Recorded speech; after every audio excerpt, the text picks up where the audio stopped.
రామరెడ్డి నా పేరు. పెద్దమూరు మండల్, వికారాబాద్ డిస్టిక్. అయితే నేను సాధారణంగా టమాటో సాగు చేస్తే మాత్రము ఇంతకుముందు పాత పద్ధతుల్లో డ్రిప్పు లేనప్పుడు, ఈ మల్చింగ్ షీట్ లేనప్పుడు కానీ సాగు చేస్తే ఈ వర్షాకాలం వచ్చేసరికి కింద టమాటా భూమి కానుకొని మురిగిపోతుండే చాలా వరకు. ఇంకోటి ఈ దిగుబడి అనేది అధికంగా రాకుంటుండే, మురిగిపోయేసరికి మార్కెట్లో మనకు రేటు ఉండకుండే. ఆ విధంగా మనం చాలా రైతులు 3-4 సంవత్సరాల కిందటి వరకు చాలా లాస్ అయిపోయినాం. నేను కూడా ప్రత్యక్ష సాక్షిగా లాస్ అయిపోయినా. తర్వాత డ్రిప్పు ఈ మధ్యలో పోయిన సంవత్సరం 2 సంవత్సరాల నుంచి డ్రిప్పు వేసుకున్నా. తర్వాత మల్చింగ్ షీట్ ఫస్ట్ డ్రిప్ వేసుకున్నా. పోయిన సంవత్సరం 1,70,000 పంట తీసిన.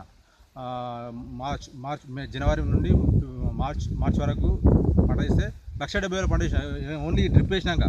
తర్వాత ఇప్పుడు వచ్చేసరికి ఈ వర్షాకాలంలో ఎట్లయినా పంట తీయాలని చెప్పేసి డ్రిప్ వేసినాక తర్వాత మల్చింగ్ పేపర్ వేసినా. మల్చింగ్ షీట్ వేసినాక దిగుబడి కూడా కాయలు చూడండి మీరు, ఈ విధంగా మంచి సూపర్ ఉన్నాయి, బాగున్నాయి. టమాటా ఈ విధంగా వేస్తే టమాటా మురగదిగా ఏమైనా కూడా టమాటా అనేది దీని మీద ఉంటుంది కాబట్టి ఇక మురగదు మనకి.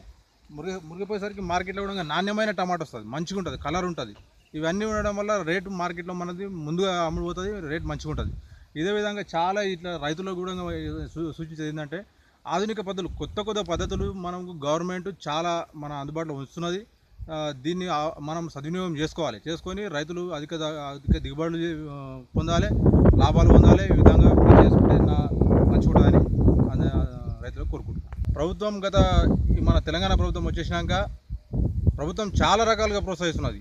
డ్రిప్ కానీ ఇంకా చాలా హార్టికల్చర్ డిపార్ట్మెంట్లో ఎన్నో విధాలుగా మనకు ఉపయోగకరాలు ఉన్నాయి. కానీ మన ఏరియాలో మనకు తెలియదు. మన తాండ్రు చాలా వెనుకబడ్డది. అసలు మన ఈ ఏరియాలో అంటే ఫస్ట్ టైం అని కూడా నాకు తెలిసి సార్ వాళ్ళు, హార్టికల్చర్ సార్ వాళ్ళు, మల్లికార్జున సార్ కానీ మన డ్రిప్ కంపెనీ సార్ వాళ్ళు కానీ వచ్చారు, 2-3 వచ్చి చూసిపోయారు. ఈ విధంగా చేసుకుంటే మంచి ఉంటుంది అని చెప్పేసి. మన ఏరియాలో ఇంకా తెలియదు, మన డ్రిప్ అంటే ఏం తెలియదు, పంటలు ఎట్లా పండియాలో కూడా తెలియదు. చివరి సైడ్ వస్తే మల్చింగ్ షీట్లు, ఏమేమో పాలి హౌజులు, అవి కొత్త పదవులు వాళ్ళు ఇంకా ముందున్నారు, మనకంటే ముందున్నారు. మనం వాళ్ళకంటే వెనుకబడి ఉన్నాం. మన ఏరియాలో మాత్రం తెలుసుకోవాలి, అందరం తెలుసుకొని. ఇప్పుడు మన ప్రభుత్వం మస్తు సహకారం అందిస్తున్నది, సబ్సిడీలు, డ్రిప్పులు, ఇంకేమేమో చాలా ట్రాక్టర్లు, ఇంకేమేమో మస్తు ఇస్తున్నారు.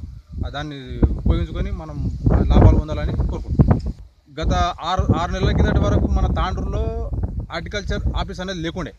6 నెలల తర్వాత వచ్చేసింది మన హార్టికల్చర్ డిపార్ట్మెంట్. మన తాండ్రులో మల్లికార్జున సారు, చంద్రకాంత్ సార్ కానీ, మన అదేవిధంగా జైన్ కంపెనీ డ్రిప్ ఇరిగేషన్ వారు బాగా సూచిస్తున్నారు, రైతులకు అవగాహన కల్పిస్తున్నారు. రీసెంట్గా ఈరోజు మా గిర్మాపూర్లో 12 మందికి డ్రిప్ నేను వేసినాక 12 మందికి డ్రిప్ అంటే ఏందనేది అంతకుముందు తెలియకుండా ఎవరికి.